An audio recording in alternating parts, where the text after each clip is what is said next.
¿Alguna vez te has preguntado qué es la médula espinal? ¿Cómo se conforma? ¿Cuáles son sus funciones? Bueno, pues te vamos a dar una breve explicación en este pequeño video. La médula espinal forma parte del sistema nervioso central, que hace continuación del bulbo raquídeo. Es un largo cordón de forma cilíndrica que se origina a una altura del foramen magno del hueso occipital, del arco anterior del atlas y del vientre anterior del axis. Se prolonga en el interior del conducto raquídeo de la columna vertebral. Por tanto, el límite inferior corresponde al vértice del cono vertebral. La prolongación caudal del cono medular se denomina filum terminal de la médula espinal. Pero antes de ello se encuentra lo que se le conoce como cola de caballo, conformado por haces de cordones nerviosas que descienden vertical u oblicuamente desde el cono medular. Bueno, te explicaremos a continuación que la médula espinal está cubierta por tres meninges, que son tres capas membranosas, las cuales son dura madre, aracnoides, pía madre. Te daré una breve explicación sobre ellas. Bueno, la dura madre se caracteriza por una capa más externa, que se prolonga hacia abajo, más allá de la médula espinal.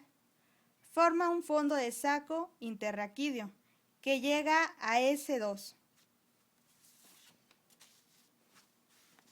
Pasando al otro punto, te hablaré sobre el aracnoides. Bueno, es una fina y delicada membrana superpuesta, pero no adherida a la superficie profunda de la dura madre. Está separada de la pía madre por el espacio subaracnoideo.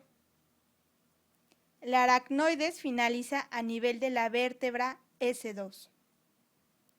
Por último tenemos a la pía madre, que es la capa interna que se adhiere a la superficie medular y forma un revestimiento que la cubre en toda su extensión. Ya. Bueno, ahora te mencionaremos que la médula espinal se compone de un núcleo interno de sustancia gris, rodeada de una cubierta externa de sustancia blanca. La sustancia gris aparece en una sección transversal en forma de una H mayúscula en columnas o cordones de sustancia gris, anterior y posterior, unidas por una comisura gris fina que tiene un pequeño canal o conducto ependimario. Su estructura consiste en una mezcla de células nerviosas y sus prolongaciones, neuroclia y vasos sanguíneos. Ahora te mencionaré que la sustancia blanca, la cual se divide en columnas o cordones anteriores, posteriores y laterales, su color blanco se debe a la alta proporción de fibras nerviosas mielínicas. Ahora, el cordón anterior contiene fascículos de fibras nerviosas que provienen de la corteza cerebral y transmiten órdenes motoras. El cordón posterior está formado por fascículos de fibras nerviosas que reciben estímulos sensitivos y transmiten hasta el bulbo raquídeo. El cordón lateral está compuesto por fascículos de fibras nerviosas que provienen de la corteza cerebral, se dirigen al cerebro y transmiten órdenes motoras y reciben estímulos sensitivos. ¡Hey, despierten! Ahora también vamos a explicarles sobre la médula cervical, la cual se caracteriza porque tiene una forma ovalada y de mayor tamaño que la médula dorsal y la lumbar. Contiene una gran cantidad de sustancia gris y las astas anteriores son mayores que las posteriores. Ahora te hablaré sobre el corte transversal dorsal. Bueno, empezaré por decirte que tiene una sección casi circular y el tamaño de la sustancia gris que contiene es pequeño. También contiene astas anteriores y posteriores delgadas, predominando proporcionalmente la sustancia blanca sobre la gris. Qué interesante, ¿no? Ahora te mencionaré el corte transversal de la médula lumbar. ¿Cuáles son sus características?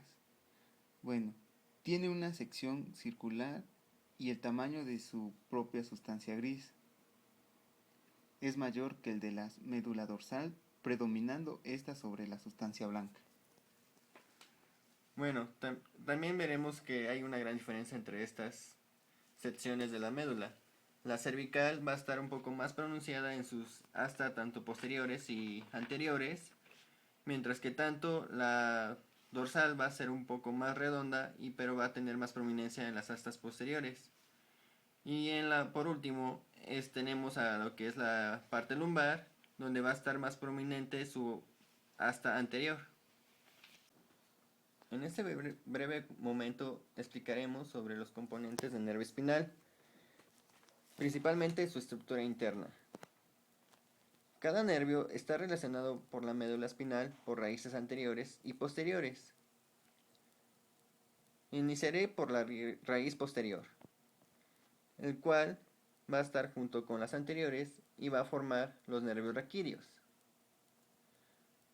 en donde provienen del asta posterior de la sustancia gris medular y su función principal es recibir los estímulos sensitivos. De ahí sigue lo que son las raíces anteriores, donde la médula espinal emite a lo largo de todo su trayecto unas raíces anteriores y posteriores, las cuales van a constituir los nervios raquídeos, a partir de los cuales llegarán a todas las regiones del cuerpo. Las raíces anteriores provienen del asta anterior, de la sustancia gris medular, y su función es transmitir órdenes motoras. Otra parte importante y fundamental de la médula espinal, que probablemente has escuchado hablar de ello, o como también nosotros los podemos referir con me pegué el brazo, me pegué en el pie y me duele el nervio. Bueno, a esto se le agrega una sensación tan dolorosa que son los estímulos en los cuales perciben nuestros nervios. A continuación te hablaré sobre los nervios espinales. Los nervios espinales se originan a partir de la unión de raíces espinales, una anterior y otra posterior. Estas raíces se forman por la unión de los filetes reticulares que emergen a lo largo de los surcos anterolateral y anteroposterior, respectivamente, y que pertenecen a un mismo segmento de la médula espinal. Las raíces espinales anteriores y posteriores se originan de a pares hacia derecha e izquierda. De acuerdo con el nivel de origen, hay 8 nervios cervicales, 12 torácicos, 5 lumbares, 5 sacros y un coccígeo. En total son 31 pares de nervios espinales. Hasta el séptimo nervio cervical llevan el mismo número de las vértebras, por encima de la cual emergen de la columna vertebral. Para los otros niveles, los nervios llevan el mismo número de las vértebras, por debajo de la cual salen. El octavo nervio cervical sale entre la séptima vértebra cervical y la primera torácica. Luego de atravesar el foramen intervertebral, cada nervio espinal se divide en un ramo anterior y un ramo posterior. Esto quiere decir que cada nervio espinal se divide cuando sale del agujero intervertebral en 2 ramos, ramo posterior y ramo anterior. Como se indica en la imagen, el ramo posterior se va a caracterizar porque inerva únicamente músculos intrínsecos de la región dorsal del tronco y una estrecha banda cutánea asociada de la piel de la región dorsal del tronco. De igual manera, como se indica en la imagen, ahora te mencionaremos los ramos anteriores. Estos se caracterizan porque inervan la mayoría del resto de los músculos esqueléticos, incluyendo aquellos músculos de los miembros, el tronco y la mayoría de los restantes áreas cutáneas, excepto a ciertas regiones de la cabeza. Eso es importante. De igual forma, en los ramos anteriores se va a formar una red de intercomunicaciones que a su vez se originan nervios por medio de los cuales se distribuyen las fibras sensitivas y motoras. Estas se denominan plexos nerviosos.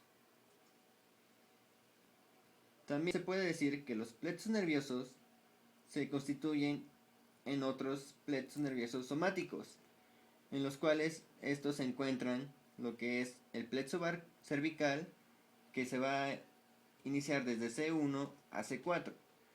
De ahí se le sigue el plexo braquial, que va a ser de C5 a T1. Después de estos viene lo que es el plexo lumbar, de L1 a L4. El plexo sacro, que es de L4 a S4. Y el plexo coccigio, que va a ser de S5 a C0. A continuación les voy a hablar sobre el plexo cervical. Está formado por la unión de las ramas anteriores de los nervios raquídeos, cervicales 5, 6, 7 y 8, y el 1 dorsal, que dan lugar a 3 gruesos troncos nerviosos, a partir de los cuales nacerán los diferentes nervios que inervan el miembro superior.